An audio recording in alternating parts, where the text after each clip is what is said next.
Pemirsa, Anda kembali di Selamat Pagi Indonesia. Komitmen 3 capres tentang pemberantasan korupsi di tanah air yang disampaikan dalam debat capres dinilai sejumlah pihak masih belum konkret. Dua isu yang disampaikan dalam debat capres, yakni pemiskinan koruptor dan perampasan aset, dianggap sebagai isu usang yang telah lama menjadi wacana, namun tak kunjung terrealisasi karena disinyalir syarat kepentingan.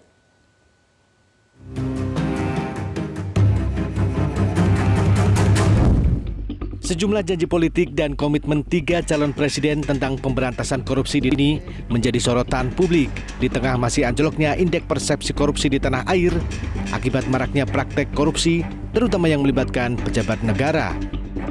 Dalam debat Selasa kemarin, ketiga capres menyampaikan gagasannya tentang pemberantasan korupsi, baik secara pencegahan maupun penindakan. Maka yang mesti dilakukan adalah pemiskinan. Yang kedua, perampasan aset. Maka segera kita bereskan undang-undang perampasan aset dan untuk pejabat yang korupsi bawa ke Nusa Kambangan agar bisa punya efek jera bahwa ini tidak main-main. Koruptor dijeratkan dengan undang-undang perampasan aset disahkan dan hukumannya mengikuti pemiskinan. Satu. Yang kedua, yang tidak kalah penting, undang-undang KPK harus direvisi sehingga KPK menjadi lembaga yang kuat kembali.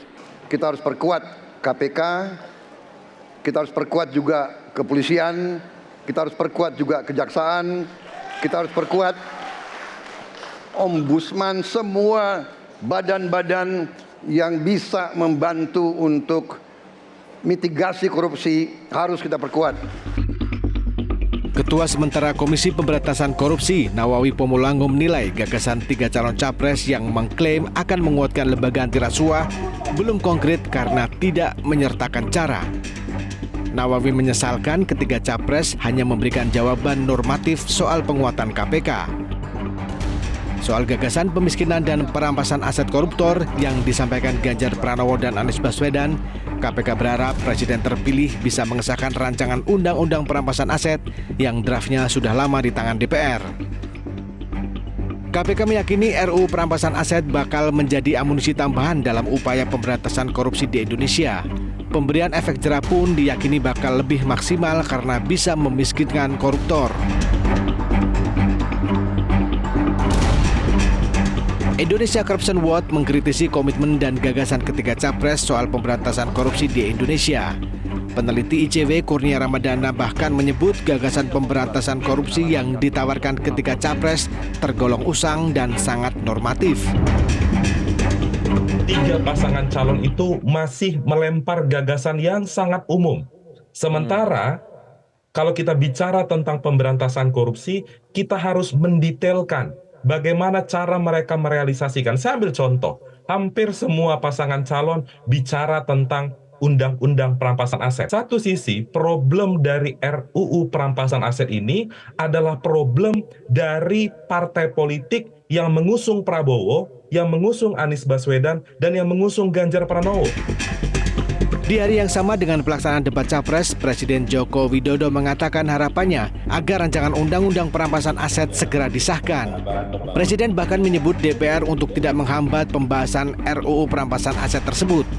Kepala negara menegaskan RUU perampasan aset ini penting untuk disahkan sebab bakal belit itu mengatur pengembalian kerugian negara akibat korupsi. Undang-undang perampasan aset tindak pidana penting segera diselesaikan. Karena ini adalah sebuah mekanisme untuk pengembalian kerugian negara. Dan saya harap pemerintah DPR dapat segera membahas dan menyelesaikan undang-undang perampasan aset tindak pidana ini. Saat ini pencegahan dan pemberantasan korupsi di Indonesia masih jauh panggang dari api. Indeks persepsi korupsi Indonesia pada tahun 2022 lalu menurun tajam menjadi peringkat 110 dari 180 negara, sebab hanya mengantongi 34 poin dari skala 1 hingga 100. Poin di bawah 50 ini menunjukkan sebuah negara memiliki masalah yang serius dalam hal korupsi. Hal tersebut diakui oleh KPK yang menyebut indeks persepsi korupsi di Indonesia stagnan selama 1 dekade terakhir. Dari Jakarta, Tim Liputan, Metro TV. Jelajahi cara baru mendapatkan informasi. Download Metro TV Extend sekarang.